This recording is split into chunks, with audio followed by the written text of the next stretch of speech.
Olá, crianças, tudo bem com vocês? Eu espero que sim. Hoje a gente está vindo aqui para a nossa última aula sobre processos de oxidação e redução. Bom, vou já de cara dizendo que esse slide não é meu, mas ele é muito bom, é de um professor chamado Agamenon Roberto. Se eu não botar um card em cima, aqui, tá? Vou colocar um card aqui em cima para vocês, eu vou deixar o link do canal dele aqui na descrição, tá bom? Mas vamos deixar de enrolação e vamos ao que interessa.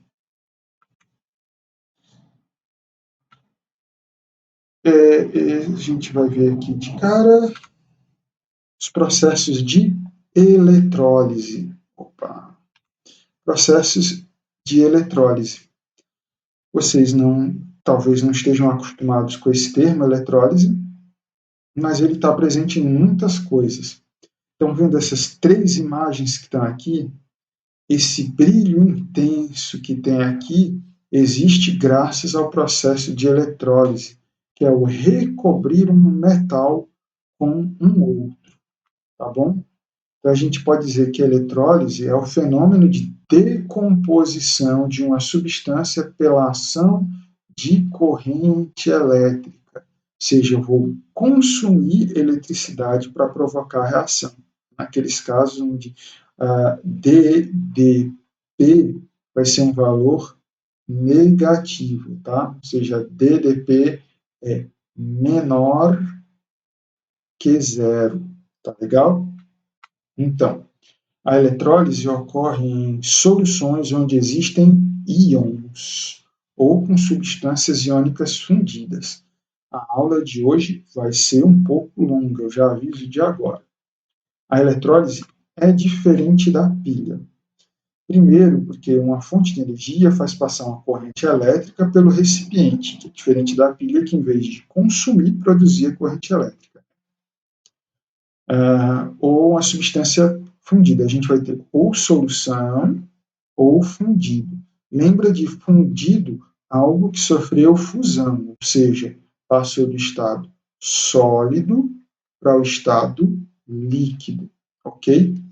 Provocando a reação química e liberando as espécies finais nos eletrodos, tá bom? E aí a gente tem umas coisas curiosas. A gente vai ter que prestar atenção em quem que é o polo positivo, em quem que é o polo negativo, se ele é ânodo, se ele é cátodo e por aí vai, tá bom? Então vamos lá. As reações de eletrólise só ocorrem em um sistema que contenha, de novo, ó, íons em movimento. Nessa transformação há consumo de energia elétrica, tá bom? Fica sempre de olho nisso. Eletrólise precisa de íons e consome eletricidade, tá bom? E aí a gente vai ter dois tipos de eletrólise, a ígnea e a aquosa. A eletrólise ígnea ocorre com a substância iônica na fase líquida, ou seja, fundida. Em eletrólise aquosa, ocorre com eletrólito que se encontra dissolvido em água. A gente vai ver primeiro, no caso aqui, a ígnea. Primeiro, vamos ver as diferenças de eletrólise e pilha. O polo negativo, cátodo, recebe os elétrons, sofrem redução e descarregam. Tá bom? Já no polo positivo, ânodo, os ânions perdem elétrons, sofrem oxidação e descarregam. Então, olha só que curioso. Aqui, o polo positivo é o ânodo, que lá na pilha era o cátodo. E o polo negativo é o cátodo, que lá na pilha era o ânodo. Mas aqui, por mais que a gente esteja mudando o nome deles, o que está ocorrendo, o fenômeno que ocorre aqui é o mesmo que ocorre lá. Tá? No polo negativo, cátodo, os cátions recebem elétrons e sofrem redução. Descarregam, sofre redução no polo correto. tá bom? O mesmo acontece com um ânodo. Na eletrólise, o polo negativo é o cátodo e o polo positivo é o ânodo. Já tinha falado disso. E aí, é isso que a gente precisa ter em mente. A eletrólise é uma das funções que a gente dá para as reações não espontâneas. Eu dou energia para que a reação ocorra. Eu posso ter duas possibilidades aqui. Ou eu uso disso para que uma reação não ocorra, né? Combino dois metais para que a reação não ocorra, por exemplo, para acabar com a corrosão de um metal e uma ponte de metal, por exemplo. Isso é muito legal. Ou o uso mais comum para a gente, que é industrial, que é separação de materiais. Vamos ver, por exemplo, aqui, ó, cloreto de sódio. Separar o sódio do cloro. Como é que eu posso fazer isso? Se eu tiver sódio e cloro no estado líquido, o que vai acontecer é que eles vão estar, de fato, separados. Já tudo que eu preciso fazer é apresentar uma corrente elétrica para ele, tá? Para poder se processar. E aí, quando der corrente elétrica, eles vão se separar. Eu já coloquei a reação completa aqui para a gente ver, tá? Precisei voltar aqui. No polo negativo eu teria o sódio, que ia formar aqui só o sódio mesmo. No polo positivo eu tenho o cloro, que teria que formar Cl2, mas para isso teriam que ser dois dele, aí ele teria que liberar dois elétrons. Como eu estou tendo dois elétrons perdidos, olha só, o menos aqui é uma outra forma de expressar o que está ganhando e o que está perdendo, tá? E aqui positivo, um eu estou somando, outro estou subtraindo, mas independente de qualquer coisa, as quantidades têm que ser iguais. Então, para eu cancelar um pelo outro, para eu poder montar a reação global, que é o NaCl, eu teria que multiplicá-los. A soma deles dá isso aqui, ó. 2NaCl, estou juntando o polo positivo com o negativo de um outro, vai formar um Na e o Cl. Isso aqui é o que vai aparecer em cada eletrodo. Então, se eu fizer eletrólise, deixa eu voltar para a imagem que a gente tinha aqui, se eu for colocar aqui, no caso, a solução de cloreto de sódio, o Cl menos vai se unir aqui, ó, no polo positivo, no ânodo, e vai produzir gás cloro. Aqui, ó, vai liberar cloro. Do outro lado, os íons de sódio, o Na+, vão grudar nessa placa do lado de cá. E aí eu estou separando o sódio e o cloro um do outro nessa reação que a gente está vendo aí. Tá legal? Então, isso é um meio de fazer. Mas dá atenção que esse é um meio fácil. A eletrólise ígnea é mais simples. Por exemplo, ó, o alumínio é obtido industrialmente pela eletrólise ígnea de alumina, Al2O3, indique a alternativa falsa. O íon de alumínio sofre redução. O gás oxigênio é liberado no ânodo. O alumínio é produzido no cátodo. O metal alumínio é agente oxidante. O íon O2 sofre oxidação. Os termos podem até parecer difíceis, mas são simples. Primeira coisa, eu tenho que enxergar os íons que estão acontecendo aqui. Tá? Eu tenho que entender que aqui no Al2O3, eu tenho Al3+, eu sei que são 3, ó, porque eu posso transferir o número 3 do oxigênio para lá, e eu sei que é O2-, porque eu posso pegar esse 2 aqui e transferir para lá, tá bem? Isso é uma maneira que a gente tem para poder expressar isso tudo. Aí eu vou ter que analisar. No polo negativo, vai se juntar os íons positivos. Opa, já dei a resposta, né? No polo negativo, vão se juntar os íons positivos. No polo positivo, os íons negativos. Então, eu vou ter alumínio sendo produzido no polo negativo, e no polo positivo, vou ter um oxigênio. E aí eu quero uma afirmativa falsa. O íon alumínio sofre redução. Ele está ganhando elétron, está sofrendo redução. O gás oxigênio é liberado no ânodo, o oxigênio no polo positivo. O polo positivo na eletrólise é o ânodo. E o negativo é o cátodo. O alumínio é produzido no cátodo. Está aqui, ó, é verdade. O metal alumínio é o agente oxidante. O alumínio está sofrendo o que aqui? Tá?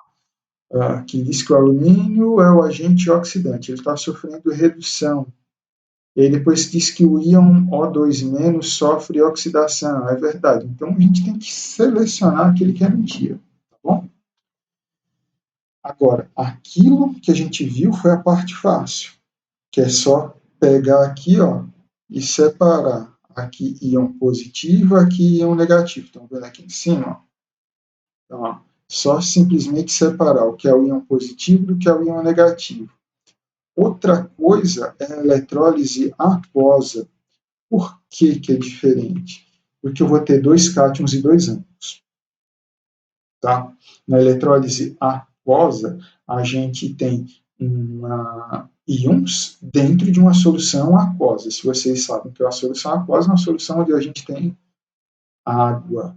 E a água sofre dissociação. H2O pode se separar em H+ e OH-, ou seja, eu tenho um íon positivo e um íon negativo.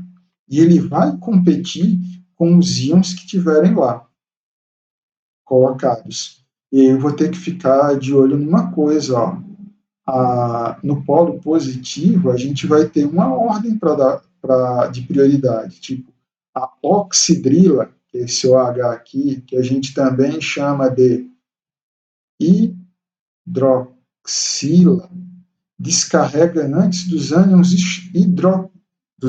oxigenados e do fluoreto. Ou seja, ele tem prioridade quando o ânion tiver oxigênio ou flúor.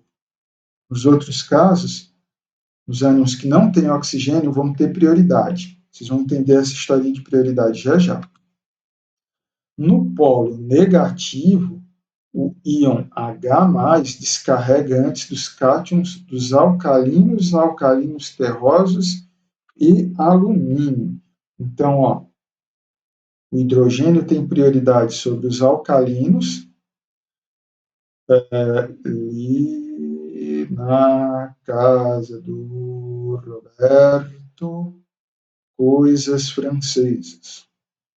E os alcalinos terrosos, bela, magrela, casou com o senhor, barão, ratão, tá? Além do alumínio. Qualquer um desses aqui que for o cátion que estiver competindo com o hidrogênio tem a prioridade. É ele que vai lá para o eletrodo, para o polo negativo, ou seja, no caso, o cátodo. E os demais cátions vão ter prioridade sobre o hidrogênio. Vamos entender como que é isso aqui. Na descarga do hidrogênio ocorre essa reação. E na descarga da hidroxila acontece essa reação. Vamos ver uma reação aqui para a gente entender. A gente vai ver alguns casos, não vai ver todos, tá? Mas presta atenção no esquema que vocês vão entender essa historinha de descargas aí. E tenta manter essas duas reações aqui de memória. 2H+, mais 2 elétrons, forma H2. 2OH, menos 2 elétrons, poderia ser, em vez de estar escrito aqui, poderia estar aqui, ó. Tá bom?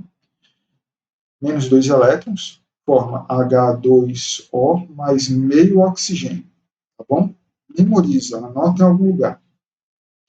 Vamos fazer a eletrólise aquosa do cloreto de sódio. O que que eu vou ter? Eu vou ter a ionização da água, no H+ no H-, que eu mostrei para vocês, e a dissociação do cloreto de sódio, que vai formar Na+ e Cl-. Eu não posso ter esses dois íons indo para o eletrodo positivo, para o eletrodo negativo. Não posso ter esses dois íons indo para o eletrodo negativo. Só um deles vai poder ir. E quem vai ser aquele que tiver prioridade.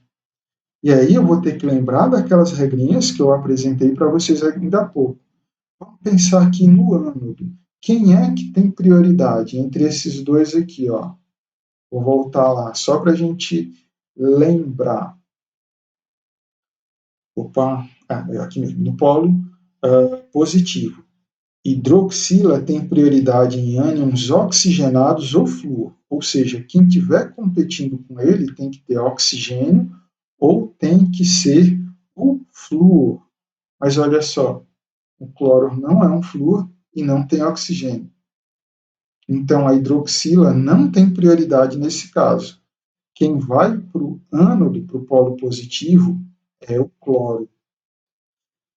E aí, a reação que eu vou ter acontecendo lá vai ser 2Cl, que reage com os dois elétrons e forma Cl2. Eu vou ter esse gás aí sendo formado no ânodo, que é o polo positivo. E aí, depois eu vou conferir quem é que tem prioridade no cátodo. Vamos lá de novo, voltar para a gente lembrar.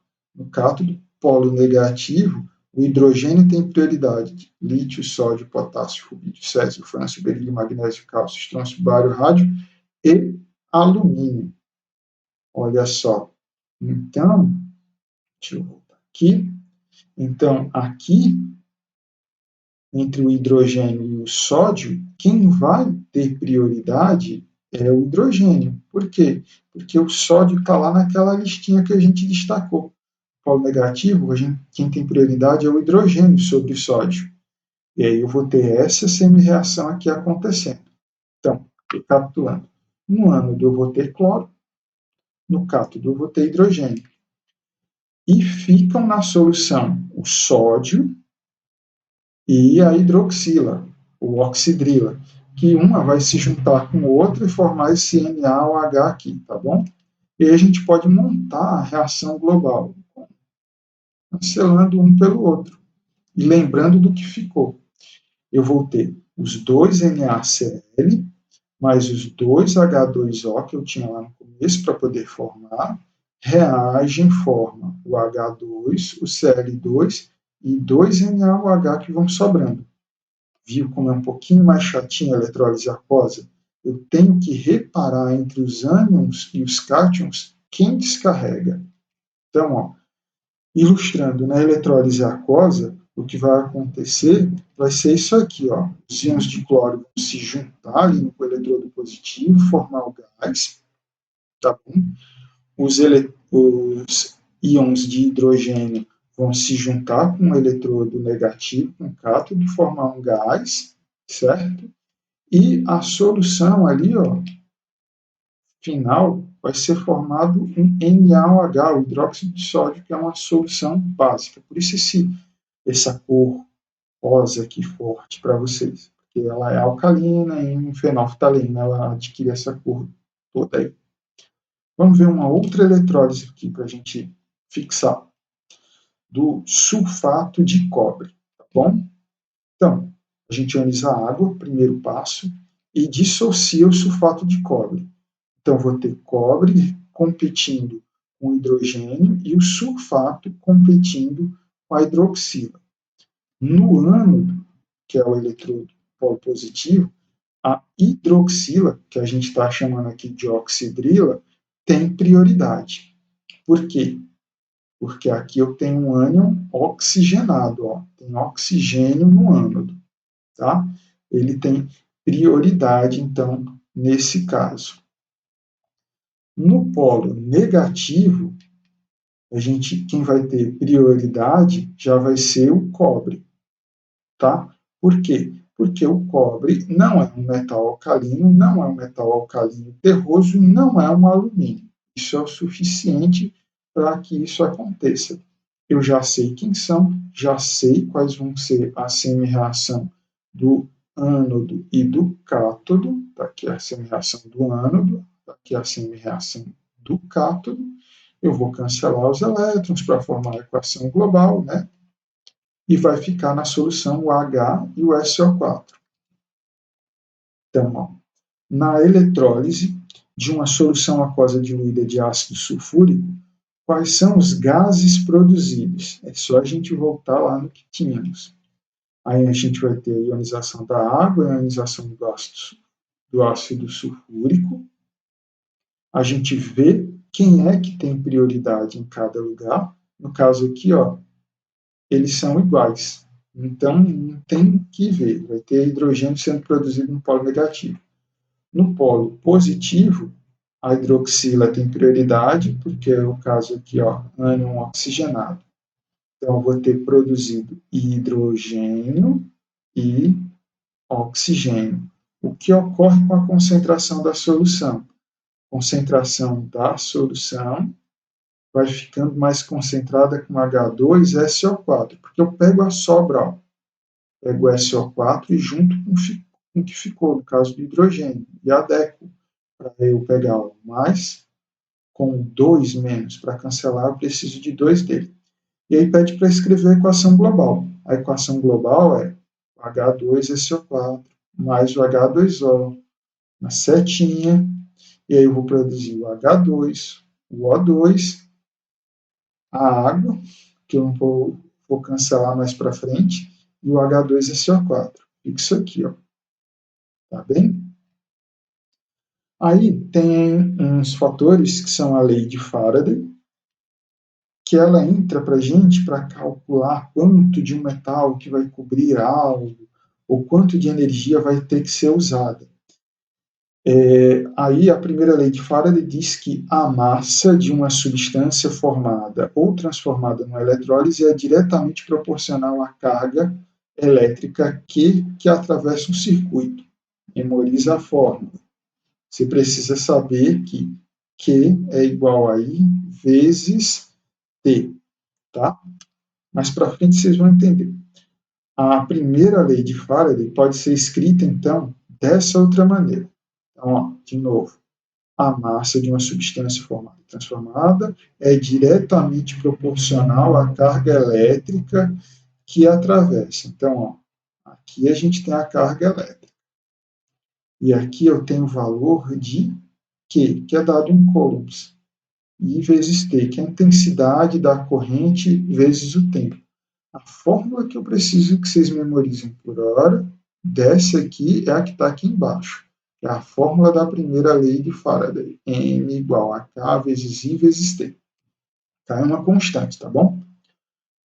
E a gente tem a segunda lei de Faraday, que é a massa de uma substância formada ou transformada numa eletrólise é diretamente proporcional ao equivalente grama E dessa substância.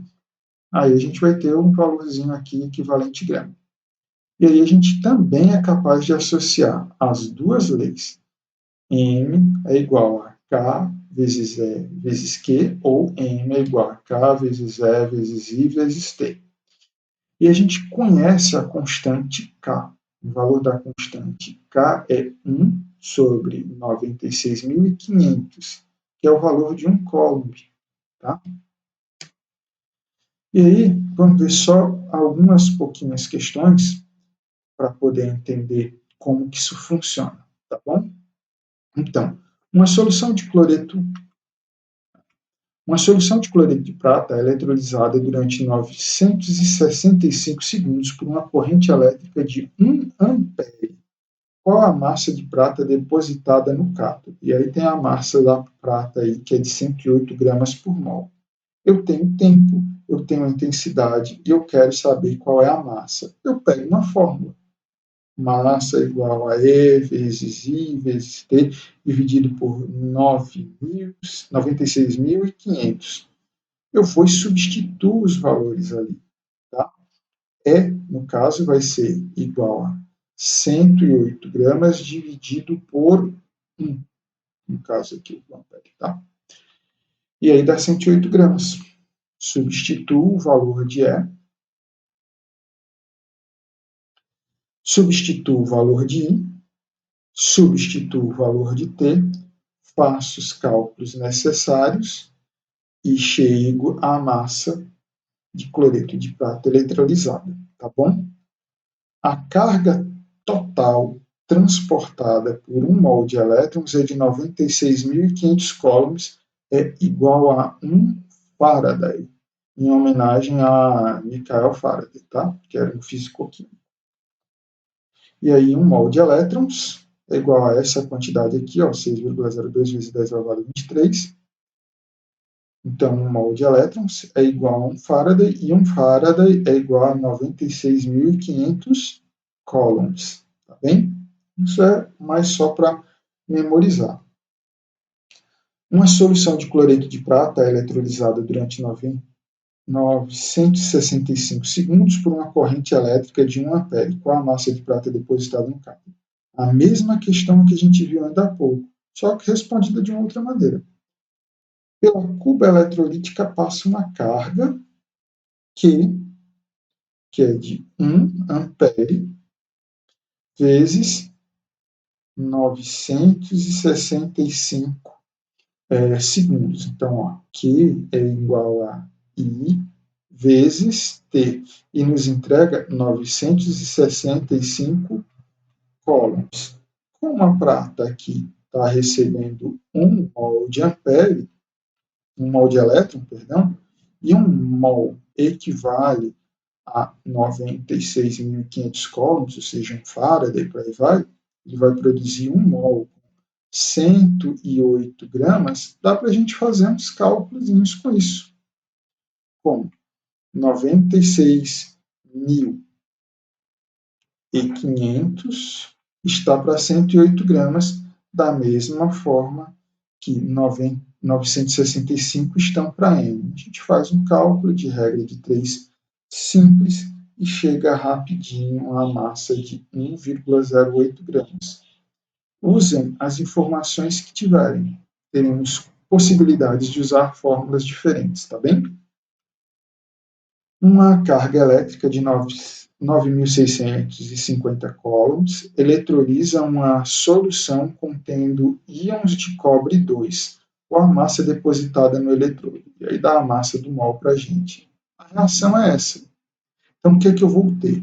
Eu tenho 2 mols de elétrons sendo consumidos para formar 1 mol daquela substância que tem 63,5 gramas. Se 1 mol são 96.500 coulombs, 2 mols vão ser 2 vezes ele, de carga. Então, só preciso fazer o cálculo do jeito que precisa ser feito. Eu sei que o que foi gasto aqui foi 9.650 coulombs, e isso vai fazer produzir uma outra massa. Eu só preciso fazer cálculozinho aqui básico com uma regra de 3 simples. Eu já chego ao valor, que nesse caso aqui é de 3,16 gramas. Tá legal? Eu acredito que por hoje isso é o suficiente, tá? Que a gente viu até agora. A fórmula que a gente vai usar mais, só para não deixá-los assustados, vai ser essa aqui, ó, Q igual a I vezes T, tá? A intensidade da corrente vezes o tempo. É interessante depois dar uma pesquisada nas aulas de física, o que é cada uma dessas coisas, que com certeza vocês dão conta. Qualquer dúvida, coloca aí embaixo nos comentários, ou então me procura no PV, tá bom? No privado, lá no WhatsApp, tá bom? Por hoje é só, foi bastante coisa, e se cuidem, até a próxima. Tchau!